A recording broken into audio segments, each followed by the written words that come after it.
He's up late to give you the news you can't get anywhere else early. He fights for truth and justice and the American way. Please welcome our pal from the Paragon Trust Company, the real Tony D. Tony D'Angelo. All right, here he is, ladies and gentlemen. Every Tuesday, like clockwork, we bring on the one and only Tony D'Angelo, who has been fighting corruption for as long as, well, he's been on the show for a long time, but he's been fighting it even longer than that. You can find him on the X, Tony D'Angelo 7, and of course, he's got his own YouTube page. Tony, have you fully dug out from yesterday's snowstorm? Well, good morning and proud to be among you. Not entirely. Still waiting for my neighbor to come by with the plow, but we're otherwise operational. All right, because some people, the whole streets, like towns, some towns they haven't plowed the street at all in some places, so it's kind of crazy. It really is something. But what did Mark Twain say? If you don't like the weather in New England, wait a while. Well, I'm waiting. That's all I can tell you. That makes sense. All right, listen, I know you wanted to talk about a campaign against corruption, and you've been doing that forever, so keep beating that drum. What do we got today? Well, this is interesting, and I watched with interest the Republican caucus press conference on February 20th, and I watched it. I watched the replay. I went back. I replayed segments, and where I am, somewhat troubled is that we're not doing anything to get to the root of the problem, and this is where I say, Republicans, of which I became an independent person or unaffiliated, whatever the heck you want to call it, because I didn't see republicanism, frankly. This is where the Republicans got to get, the elephant has got to get out of the living room. And this is the thing. I don't know how you deal in corruption without getting to the root of corruption in Connecticut, which is our governor, Ned Lamont. I like to call him King Governor Ned Lamont the Unaccountable. And I mean, if this man wins another election, we're in for 4 more years of probably what will be the total destruction of Connecticut. You want to see Connecticut destroyed? This is what's going to happen. And the thing is, I was talking with a very intelligent person yesterday, and this person was saying to me, I can't get through to people what's happening. I said, well, you got to realize something. Multiple millions of dollars, starting with the $72 million marketing, media, and public relations contract in 2020, has gone to, quote unquote, buy off the media, if you will, the legitimate media, as we like to say on 30 with Tony. And it's just, there's essentially, they're singing for their supper and they're going to get breakfast. And this is going on and on and on. So when you hear the Vincent Candeloras of the world talk about the governor's wife received a no-bid contract, it is so much more than that. Now, it started with that, right? Now, the first word you heard about that was here on this show with me and you. On the Elci show, we talked about it. Lamont just went and said, oh, yeah, I got COVID tests, but, did not really realize that somebody was tracking him as to what he was doing. And then when you get into the money of this thing, okay, and this needs to be out there. This needs to be front and center. This is the integrity of the man. Does that matter? If it doesn't, I'll go away. I'll go feed the chickens. I could be doing something else, but believe me, I want to be here. $45 million this state gave to Semaphore, a Lamont-connected equity, okay? And in that was a $15 million loan. Now, the $15 million loan was at 2% interest. Count it, 2%. If I could borrow money at 2%, I borrow money at 2%. I hate being in debt, but I would just take the money and put it in a 4% treasury and live off the spread. And the thing is, when I am saying the Department of Economic and Community Development needs to be abolished, how many more of these deals are going on? Does anybody know? Does anybody care? Does that not make you angry that you can't borrow money at 2%? Well, it makes me angry. And this is the whole thing. Leads up to this huge pump and dump IPO. And then all of a sudden, the laboratory's closed, the money's been spent. And when the profits are going, okay, there are, I lost count, there are a number of Cayman Island Limited Partnerships. Now, for those that don't know what the Cayman Islands is, it is a place of secrecy. It is a place of privacy. And you don't know who the investors are. People can invest with whomever they want. But the fact of the matter is, it's all part and parcel of the same thing.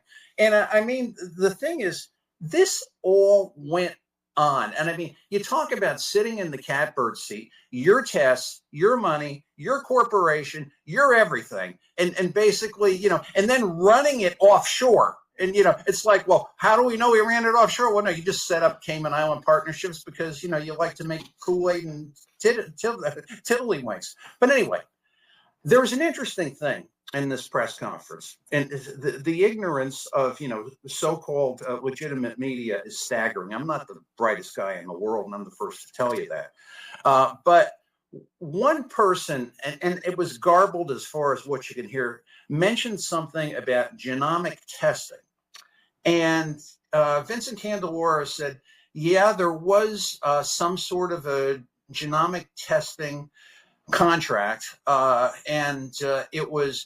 But we couldn't see who it was because it was redacted. I mean, you're not screaming your guts out, frankly. You're not in Constitution Boulevard throwing tomatoes. You don't know who it is. Well, one of two things could have happened here, Lee Elci. It's either quote unquote semaphore. I've had that contract out on Twitter for 4 years. I'm going to put it out again this morning, which was selling genomic testing at $250 a pop. Didn't tell anybody. Nobody mentioned anything in quote unquote the legitimate media, or somebody else, which is even scarier.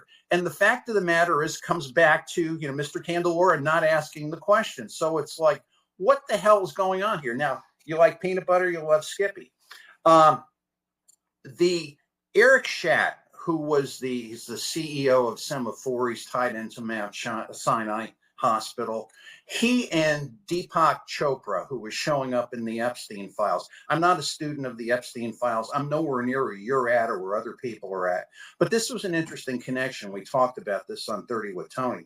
Eric Schadt and Deepak Chopra had a very close, or may still have a very close and warm professional relationship. And this is because of Epstein, who was into, he was into the human genome and being young forever. And was there any funny business going on? Don't know, can't say really, but it's this whole thing of when our genetic information was taken, this went on by a corporation, this went on, that is connected, this went on to the governor's family. Where the hell did it go? What the hell was somebody doing with it? What is all this? Is anybody asking this? Well, I am, and I'm very grateful to have this opportunity. And that's one thing. Okay, now you want a little sprinkles on your ice cream. One of the people there, I'm not going to mention him by name, but it was embarrassing. He started to talk about the Lamont Blind Trust. Lamont's ethical. He's got a look. There ain't no blind trust. We've exploded that thing. You can go back to one of my past 30 with Tony shows. I put it up there just typing the words in on Grok. And basically, it is an ethics, it is a garbagey ethics agreement that was constructed by Lamont's people to bring there. He set up a whole bunch of new corporations. I'm sorry, or she set up, Anne Lamont, his spouse, partner of OKCFT, set up a whole bunch of, on top of that. And basically, it comes down to they can do whatever in the hell they want. And this is the thing. And just on this first part here, if you're paying attention, you need to be paying attention to this. Is this okay? Are we not hearing about this? I mean, it's like we need to be hearing about this and we need to be considering it. So Tony D is with us, Tony D'Angelo, again, Tony D'Angelo 7. They did do they being the Republicans, did a little presser the other day with Vinny and Senator Harding, and they got up and they tried to call out some of the corruption that they see in the state and where some of the money seemingly doesn't end up going, and lots of money out there, no real accountability for it. Is this a step? It is got to be a step in the right direction, but is this enough, Tony? Are you watching this thing unfold? And you're a part of it. It's having a discussion yesterday with Jan, and it's like I get the impression this is almost kind of grudging, in the sense that I don't know if they really want to be there. Like, for example, Vincent keeps talking about having an inspector general. I'm like, I cannot think of a worse thing than an inspector general, some politically appointed foof who essentially can sit there and turn to the world and say, oh, we're not going to look at anything that's otherwise legitimate. I mean, easy things. We have a freedom of information exemption on nonprofits. Why do we have that, Elci? I mean, this is like 9% of the state budget that goes out and there's no disclosure. Are they really? I mean, they must be concerned about what people might think if they see what's actually happening in things. And we'll talk about some of the fixes, maybe at the end, but there are so many things that are obvious that can be done. I mean, and this is Connecticut's way of doing things. You've got to create an added complication on top of a complication to make it more complicated. It's gone on this way ever since the days of Lowell Weicker. And basically all it does is drive us further in debt and further in the sewer. So listen, I'm happy that they're seeing it, but guys, damn it, get it right, basically. All right. Anyway. Yeah, we'll continue. I'm sorry.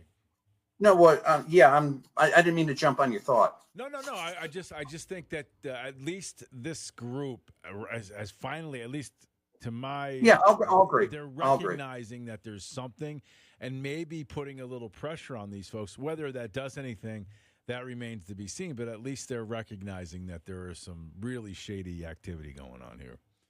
Well, okay, you want a little more shady, and this is the thing. I was talking to a very astute person yesterday, again, much more astute than I was, and was telling me some things as far as when you look at, quote unquote, and the thing is, earmark reform, that only deals with the top line. What's happening in the bottom line?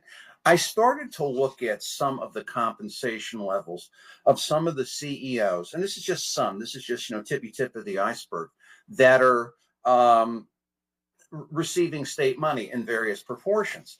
And the amount of raises they have received over 5 years, I mean, you ain't getting raises like that. I'm not, I haven't raised my billing rates in 5 years. For example, I'm looking here, Sabrina Trochi, the president and CEO of the Wheeler Clinic.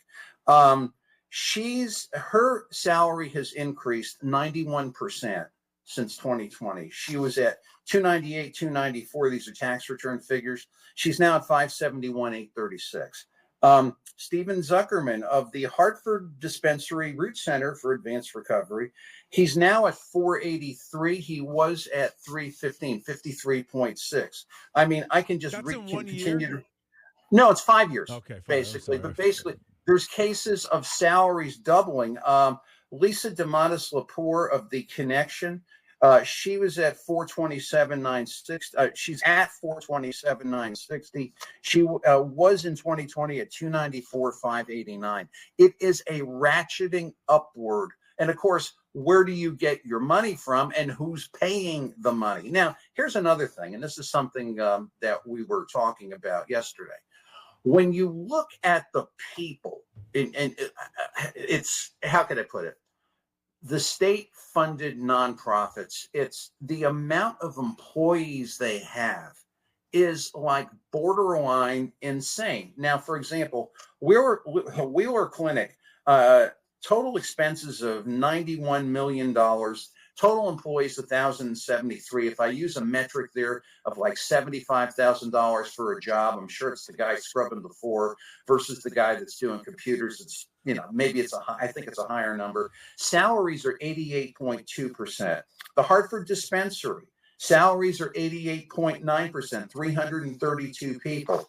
Some of the others I've looked at, the Midwestern Connecticut Council on Alcoholism, 84.2%, 211 people. I mean, it's like, must be a lot of alcoholics or something. I'm not trying to be snide, but the thing is just amazing. And what I'm beginning to think here is this is nothing but funneling money and paying people to make them effectively Democrat operatives so that they can be well fortified and continue to vote Democrat and continue to put money into these nonprofits, basically. I mean, what is the charitable purpose? I'll get started with that stuff.